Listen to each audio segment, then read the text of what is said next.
For most of our existence on Earth, humans were hunter-gatherers. We foraged for survival, living on what we could scavenge, always on the move.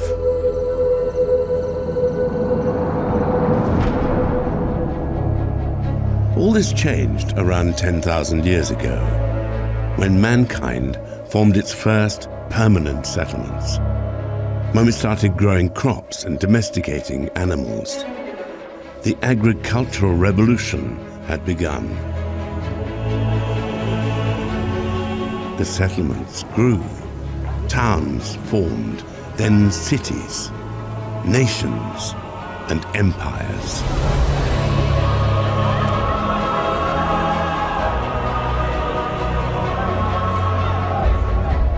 But it took more than living side by side to form a community.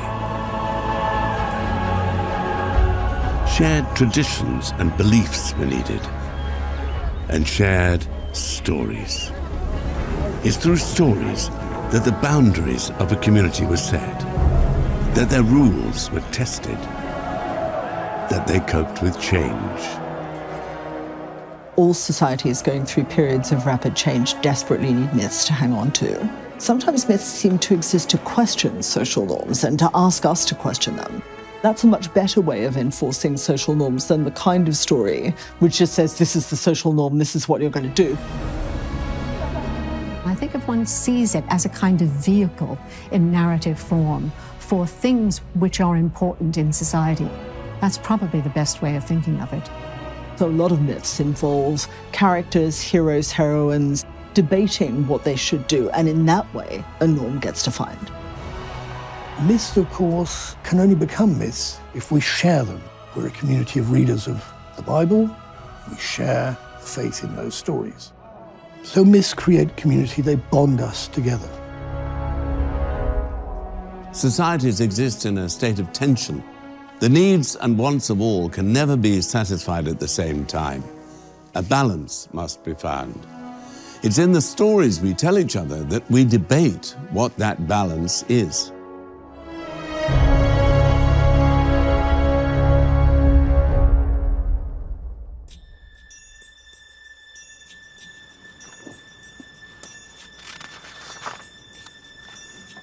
The laws of the kingdom were clear, and Prince Roswal had broken them. He had disobeyed his father, the king. The three noblemen had been in the dungeon for years. They were blamed by the king for a crime they did not commit.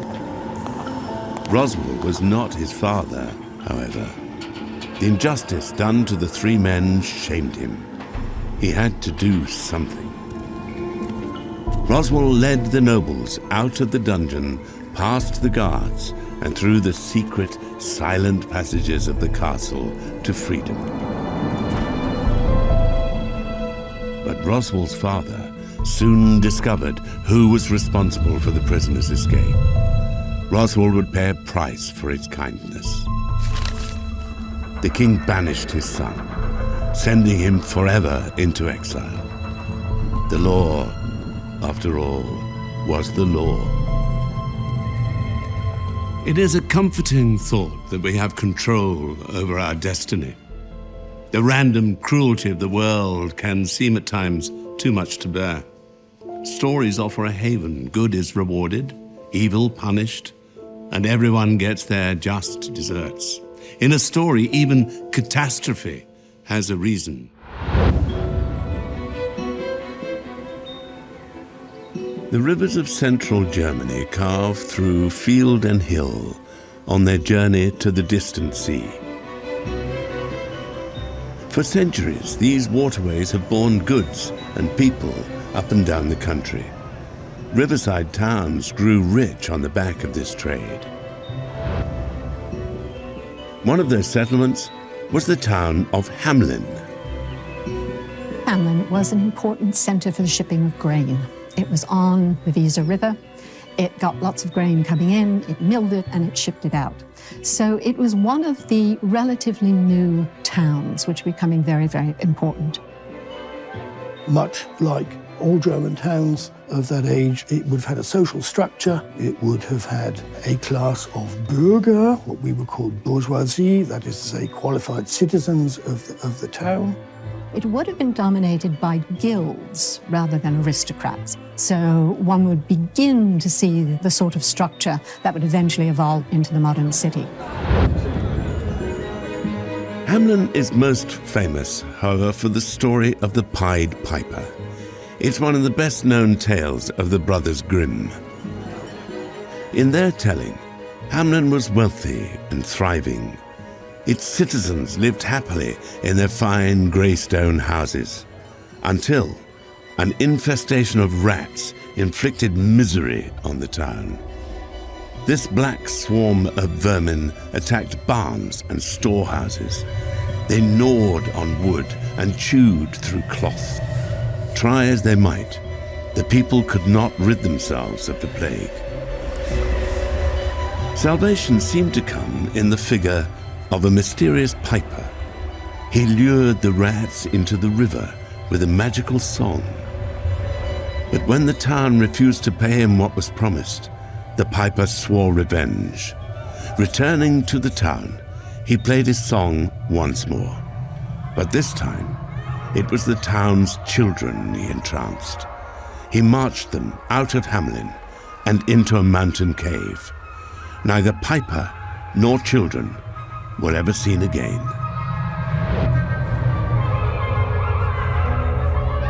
There's more to it, however, than mere legend. In 1384, the Hamelin Chronicle recorded that a century had passed since the children had left the town. Something did happen in Hamelin. But what? Because there's a specific date, there's a suggestion that, well, maybe this started as a real story, and then you get the kind of speculation of what is going on. I think we can say deductively, well, in all probability, it will have had its origin in some kind of social and cultural crisis. That's what the stories are there for. They're there to resolve that crisis. What kind of crisis might that have been? Well, we don't know. We can speculate. Some suggest that a disease or famine must have struck Hamelin. The piper was symbolic of the death which carried the town's children away. Others have linked the story to the dancing plagues of medieval Europe. This bizarre trend saw thousands of people dance together in a state of frenzy until collapsing from exhaustion. A more convincing theory is that the legend of the Pied Piper is a story of migration. The town's children were in fact citizens who left Hamelin en masse in the late 13th century. This was a time when recruiters traveled across Central Europe seeking settlers for land further east. They offered rewards for those willing to move. Thousands took up the offer. In Eastern Europe, you had these huge empty tracts of land, and landowners would actually hire agents to go find people to come and farm the land. So this may actually be a story of immigration. There are some names which contain the etymology of Hamelin, and it is possible that perhaps 100 or 150 of the youth of Hamelin wandered away, and that the tale therefore has its origins in that great division of the population. The Grimms recorded their version of the story in the 1800s, but the tale had been told and retold in Europe since the Middle Ages, and it evolved along the way. Once you get people living in cities and they're crowded, you begin to see a change in the kind of stories they tell themselves or they tell each other. There are no rats in the original story. the idea of the bargain comes in even slightly later. Then by the time the 19th century comes along, you begin to get a much more sentimental thing, the little lame boy or the little blind boy, depending on the version, who can't keep up with his fellows, and therefore, the mountain closes before he can get there. So it's a wonderful example of how myths will change as society changes. The story of the Pied Piper is one of social norms broken. Hamelin loses its children not to the random cruelty of sickness or war, but because of his own people's actions. They broke their agreement with the Piper. Their greed and dishonesty are responsible for the disappearance of the children. In times scarred by war, starvation, and disease, the sense of control the story implies must have been comforting. Avoid Hamelin's mistake. Obey the rules of society, and catastrophe can be prevented.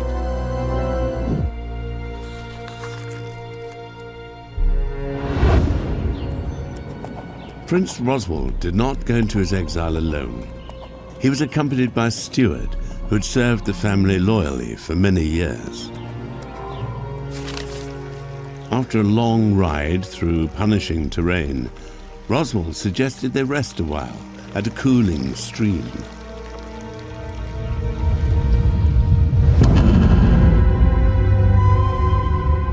A sharp blow sent Roswald crashing unconscious to the ground. The steward sneered over him. Long had this man nursed resentment for his masters. Long had he cloaked his ambitions. Roswald's parents had given him gold enough to live in princely fashion.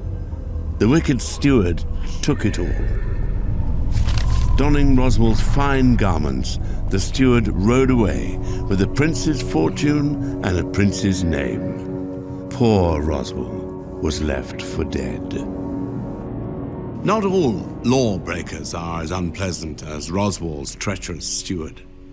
The good thief is an archetype found in cultures around the world.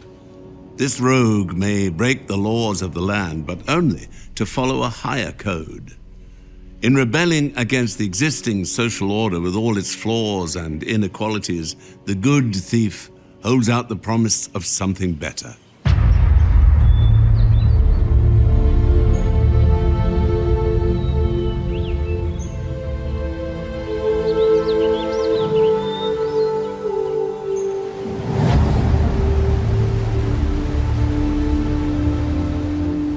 Amid the trees and woodland streams of the English forest, there once lurked a fugitive from the law.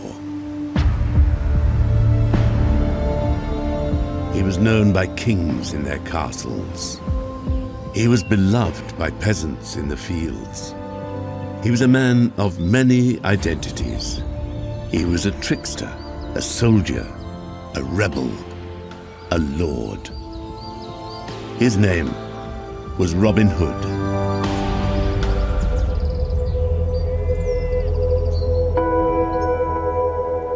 Since emerging in the 14th century, Robin has become one of the world's most famous and enduring legends.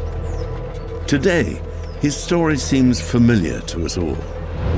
Robin lives in the woods with his merry men. He challenges the wrongful authority of the Sheriff of Nottingham, and he robs from the rich to give to the poor. Yet this familiarity disguises the evolution of this legend. For as society has changed down the centuries, so has Robin Hood. But what defines wrongful authority? What principles justify rebellion against it? Our answers are always shifting. In the earliest ballads and plays about him, Robin is no knight fallen on hard times, nor a nobleman denied his birthright. Instead, he is a man of the people, a yeoman, a little more than a peasant.